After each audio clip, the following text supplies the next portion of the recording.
কোনো লোক শিশুকালে কেউ বা যুবক বয়সে কেউ বা বৃদ্ধ বয়সে মারা যায়, আল্লাহ রাব্বুল আলামিনের শেষ বিচারের দিন এই লোকগুলি কি সুরতে অর্থাৎ কি রূপে আল্লাহর দরবারে হাজির হবে?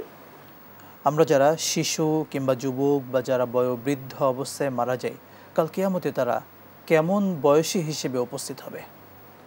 আলহামদুলিল্লাহ, এখানে প্রশ্ন কয়েকটা একসাথে মিশিয়ে গেছে। জি। এখন একটা হচ্ছে শিশু অবস্থায় মারা গেলে কী অবস্থা হবে, এবং বয়স্ক অবস্থায় যখন বুদ্ধি পরিপক্ত হয় তখন মারা গেলে কী অবস্থা হবে, বৃদ্ধ অবস্থায় মারা গেলে কী হবে। জি। আর দ্বিতীয় একটা প্রশ্ন এখানে আসছে যে মানুষ ওখানে কী অবস্থায় উঠবেন, জি। এটা হচ্ছে আরেকটা প্রশ্ন।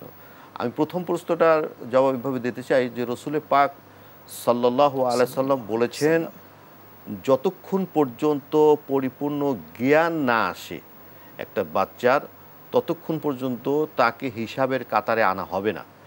যে ধরুন একটা ছেলে বয়স ২ বছর বা ৩ বছর, আল্লাহ রসুল বলছেন প্রত্যেকটা ব্যক্তি মুসলমান হয়ে জন্মগ্রহণ করে, প্রত্যেকটা ব্যক্তি মুসলমান হয়ে জন্মগ্রহণ করে, কুল্লু মাউলুদিন ইউলাদু আলাল ফিতরা।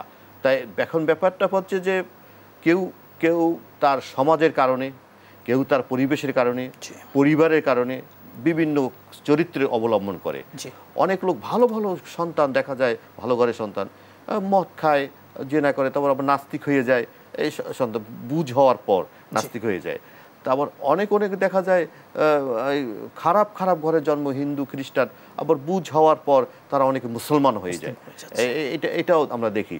তো এক কথায় স্পষ্ট জবাবটা এটাই হচ্ছে, যখন লোকটা ছোট বাচ্চা অবস্থায় মারা যায় সে লোকটা জান্নাতি, নির্দ্বিধায় আমরা বলে দিতে পারি সে লোকটা জান্নাতি। এখন যখন বয়স অবস্থায় মারা যায় তখন তার অবস্থান অনুযায়ী সে ঈমান নিয়ে গেল না বেঈমান হয়ে গেল, সেই উপর সে জান্নাত এবং জাহান্নাম নির্ধারিত করবে। আর প্রত্যেকটা বুড়ো লোক কাল হাসরের ময়দানে যখন জান্নাতে ঢুকবে তখন আর বুড়ো থাকবে না। রসুল পাক সাল্লাল্লাহু আলাইহি ওয়াসাল্লাম একটা হাস্যোজ্জ্বল অবস্থায় একটা অনুষ্ঠানে বলেছিলেন একটা বুড়া মানুষকে, তুমি তো জাহান্নামী, এখন তুমি তো জান্নাতে যেতে পারবে না। লোকটা কেঁদে দিয়েছেন, হুজুর কেমন কথা বলেন, আমি জান্নাত যেতে পারবো না? তখন আল্লাহ রসুল বলছেন, আমি একটু হাস্যটারটা বলছি যে কোনো বুড়া লোকই জান্নাতে যাবে না, সব যুবক হয়ে যাবে জান্নাতে।